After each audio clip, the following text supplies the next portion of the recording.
Mr. President, The senator from Louisiana. I first request that the quorum be vitiated. Without objection.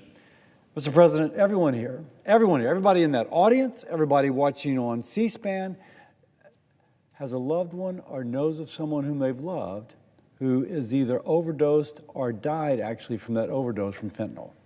An incredible scourge of our society right now. It is the leading cause of death among young adults 18 to 45, and synthetic opioids like fentanyl are 75% of the causes, if you will, of U.S. overdose deaths.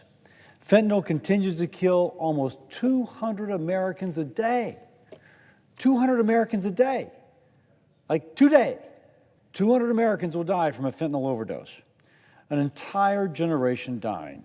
Illegal fentanyl-related substances are flooding into our market from the southern border in unprecedented amounts, with the bulk of it originating in a handful of manufacturers in Wuhan province, China.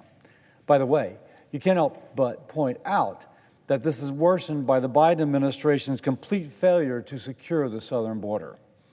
Now, currently, fentanyl-related substances are classified as Schedule 1 under the Controlled Substances Act. This classification provides law enforcement with the tools necessary to combat this emergency, going after the criminals who, again, are flooding our communities with these deadly drugs. But Schedule 1 classification expires at the end of the year, and that's less than 8 months away.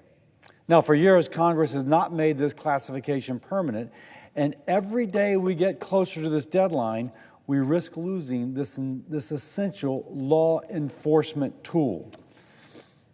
If we don't act, the chemical manufacturers in China, the cartels, the criminals who exploit our communities are emboldened, and we must not allow this to happen.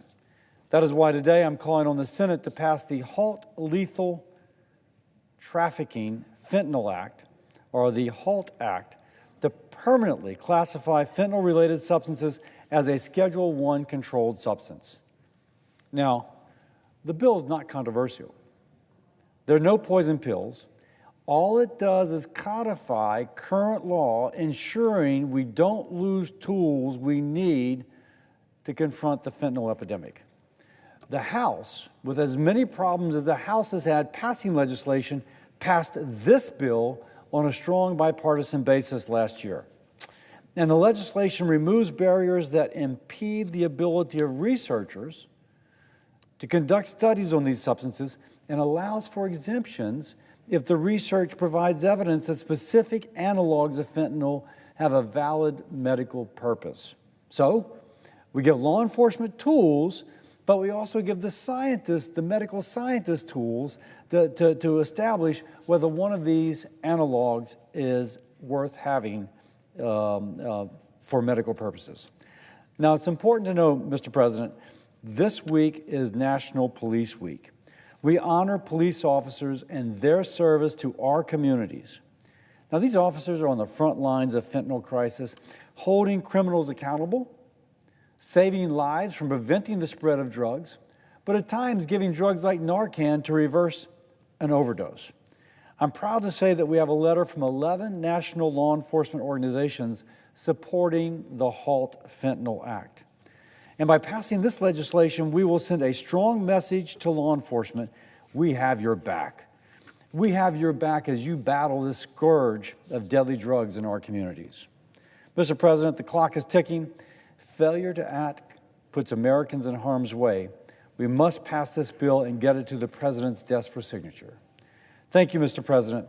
And now, as if in legislative session, I ask unanimous consent that the Judiciary Committee be discharged from further consideration of H.R. 467 and the Senate proceed to its immediate consideration. Further, that the bill be considered read a third time and passed, and the motion to reconsider be considered made and laid upon the table.